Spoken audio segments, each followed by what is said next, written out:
네, 서시 작품 설명 시작하겠습니다. 자, 서시는 좀 그 구성이 독특한데요. 1년이 굉장히 길어요. 그래서 1에서 4행까지 5행에서 8행까지를 좀 구분해서 봅니다. 그리고 보통 이제 시상 전개 방식을 이런 시간의 흐름으로 보는데요. 이게 순행적인 느낌은 아니에요. 자, 1행에서 4행까지를 먼저 보시면 죽는 날까지 하늘을 우러러. 자, 여기에서 하늘은 어, 시적 화자에게 어떤 절대적인 윤리적 기준, 그리고 양심, 이제 이런 의미를 가지고 있어요. 우리가 교과서에서 봤던 길이라는 작품에서는 하늘을 보면서 자아성찰을 시작하죠.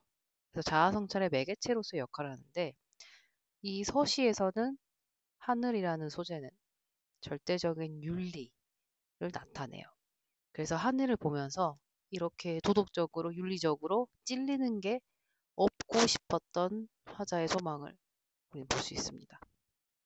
그래서 여기서는 부끄럼이란 단어가 나왔죠. 근데 여기에서 쉼표로 끝나는데요. 아마 여기에서는 서술어가 있었을 것으로 생각이 돼요. 없기를 바랐다. 소망했다. 희망했다. 뭐 이런 내용들이었겠죠. 그런데 입시에 있는 바람에도 나는 괴로워합니다. 자, 이 바람이라는 시요.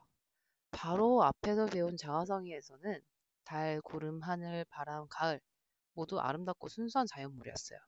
그러나 보통 이렇게 바람이 시에서 쓰이는 경우에는요, 좀 시련을 나타낼 때가 많아요. 뭔가를 흔드는 속성을 이야기할 때. 여기에서는 이파리를 흔들 수 있는 존재로서 시련을 나타냅니다. 근데 우리 잎사귀를 보면 바람이 조금만 불어도 흔들리거든요. 그래서 이런 조그만 어떤 동요에도 나는 괴로워했어요. 굉장히 내적 갈등이 심했던 시조하자 나를 알 수 있습니다. 그래서 이제 일행에서 사행까지의 내용을 보시면 부끄러움이 없는 삶에 대한 소망을 나타냈어요. 자, 오행물 보시면 별이라는 소재가 나오는데요. 자, 이 별은 기본적인 속성이 어두운 밤에 하늘에서 반짝입니다. 높은 곳에서 또 반짝이죠. 그래서 이런 별은 보통 어떤 이상, 꿈, 동경 이런 것들을 의미해요. 이 앞에 별에는 밤이란 작품에서도 별과 관련된 설명을 좀 했었는데요.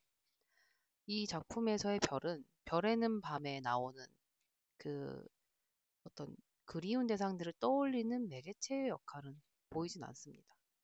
일단 자신이 어떤 소망하는 그런 이상 이런 내용들을 담아 이 시 속에 나타나는데요. 그래서 어떤 순수한 마음으로 내가 이상적인 것을 추구하고자 하는 마음으로 모든 죽어가는 것을 사랑해야지. 또 이런 해야지라는 부분에서 의지와 다짐을 표현하고 있음을 알 수 있어요. 그리고 나한테 주어진 길을 걸어가야겠다. 이 get은 미래에 대한 선생님 이거 잘못 썼네요. 과거, 미래, 현재입니다. 그래서 이런 해야지 부분은 의지와 다짐. 요 get은 기본적으로는 미래 시제임을 나타내는 선어말 어미이기도 하지만 의지를 나타내는 선어말 어미로서도 역할을 하죠. 그래서 어떤 자신의 이상, 어떤 꿈, 동경 이런 것들을 위해 내가 노력하겠다. 그 극복 의지를 보이고 있어요. 그러나 이제 이연의 마지막 행 부분이 좀 독특한데요. 이제 마지막 부분에 현재에 대한 인식을 나타낸다고 볼 수가 있어요. 자, 여기도 밤이 등장했습니다. 어둡죠? 어두운 현실이에요. 이 별이 바람에 스치운다. 자, 그럼 별은 내 이상, 내 꿈, 내 동경입니다. 근데 거기에 이제 바람이 있다.